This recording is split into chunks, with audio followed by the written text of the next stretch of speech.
Greetings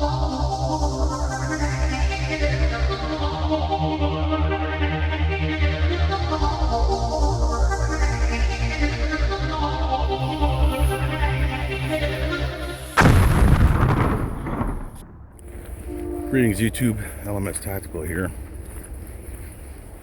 Probably wondering what kind of video this is.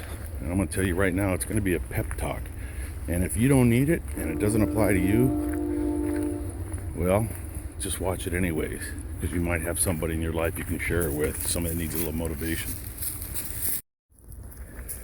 Clearly I'm recording this video in the middle of a railroad yard again. There's not a train whistle within 1,000 miles till I hit record. But anyways, that being what it is, how many of you are living or have ever lived, and I'm talking about really enjoyed something that set you apart from, you know, the couch potato next to you or across the street? Let me see if I can, you know, and again, this is not rehearsed. I'm just kind of going on from the heart, so it may not flow smoothly. You know, are you in your 50s or 60s or 70s and you're just getting up in the morning, taking your medications, shuffling to the bathroom, taking a dump, and then watching Dr. Phil all day and seeing, you know, checking your emails to see which ones of your friends has just died, and you have like 0 stories to tell that are interesting because you worked your ass off your whole life. You worked, or you raised a family, and now you're just kind of waiting to be consumed by the universe.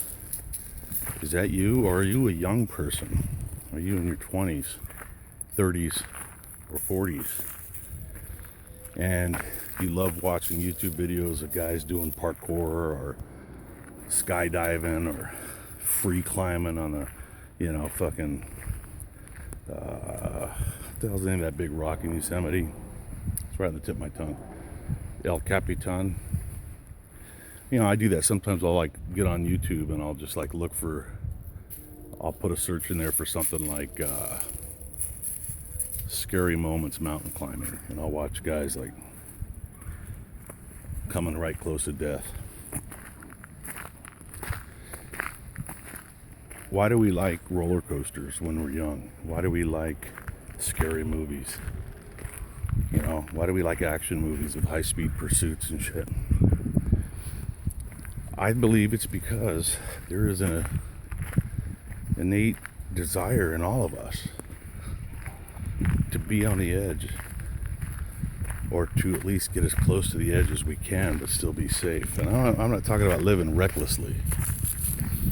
I'm talking about living. You know, when your grandchildren sit down with you and you're a week away from meeting Jesus, and they're trying to get as much information out of you about your life, are you going to have anything to talk about? Or are you just the dude that went to the fucking store, or you went to the office every day until you could retire, and then you just took your medication and slowly faded out? Neil Young's song verse comes to mind. It's better to burn out than to fade away. I'm not advocating in any way, shape, or form living recklessly, but I am advocating living. You know, if you still have it within you, because I'll tell you, I'm quite frankly, I'm getting older. I mean, I'm coming right up on 54, and you know, my days of bouncing around on the freaking concrete are over. Those that have never watched any of my videos, trust me, those that subscribe know. I mean, I'm like, I've got more metal in my body than in my truck. You know, rods, pins, screws. I've got my last surgery was my 32nd surgery. Hey, that's exciting too. And besides, I like hospital food. But there's no shortage of stories, and it's not just to tell people. You know, on my bad days when I can barely walk, I reflect on some of the cool things I've done. Now, I'm not saying this makes me a hero, but it does make me an interesting couch potato. I got a lot of shit to talk about. And I just can't imagine what it would be like to be one of these cold, God, who said this? Was it Truman? Excuse me, or Roosevelt? Somebody said something, it might have been Roosevelt. I should know the name because I love it. And I'll fuck it up, but it goes something like this. Better to be, what is it? Better to try, I'm gonna cough again, god damn it. I'm gonna tear it up.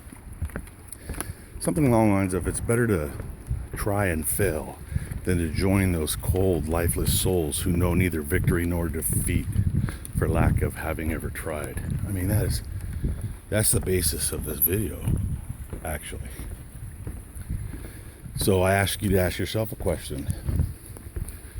If you had a choice to make, would you rather live 70 years, 80 years, and slowly succumb to Alzheimer's and then die in an old folks home wearing a diaper, getting abused by the young punks that work there?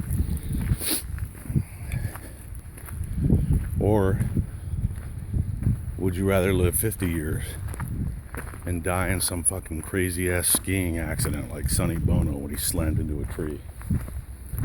Or have your parachute totally malfunction when you're skydiving at 60?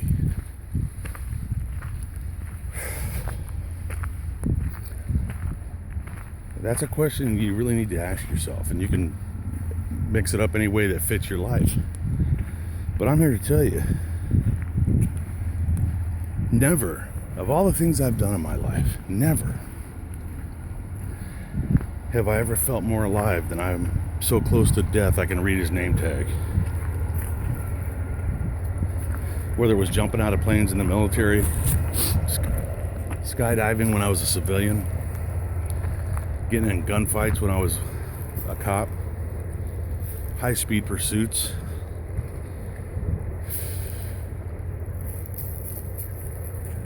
One time my ex-wife and I, we did a thing where, and they still have it, it's called Air Combat USA. I mean, I am a dude that, it's important for you to know I'm afraid of flying, and I'm very afraid of heights. But if you notice on my resume, I've spent a lot of time jumping out of airplanes, and at one point, my ex-wife and I, we paid to be able to fly 2 Italian Marchetti fighter trainer aircraft. And I mean, these are in gunfights with lasers where you press a button and smoke comes out of your opponent's plane if you hit them. And you're flying completely inverted, man, pulling up to 4 Gs. And it's all videotaped. I'd give anything to have those tapes, but I lost those in my divorce. But the point is, and I'm not, well, I will, I'll do a plug for them. I'm sure they're still out there. They were called Air Combat USA. It's not cheap. It's a lifetime memory, man.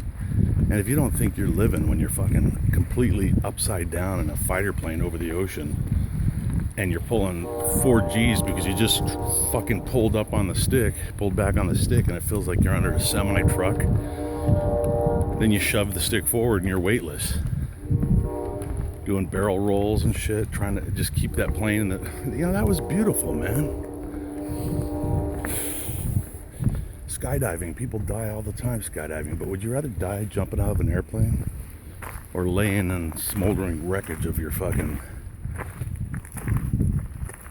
green, environmentally friendly fucking vehicle as it lays under a semi that flipped over? You know what I'm saying?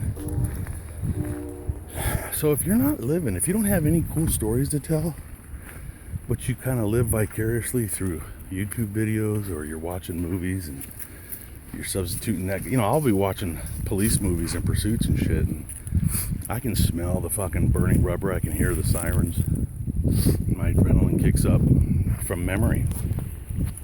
I'm no better than you, I'm just trying to give you a tool here, a tool to make your life very interesting. And if you're bored shitless, you've only got yourself to blame.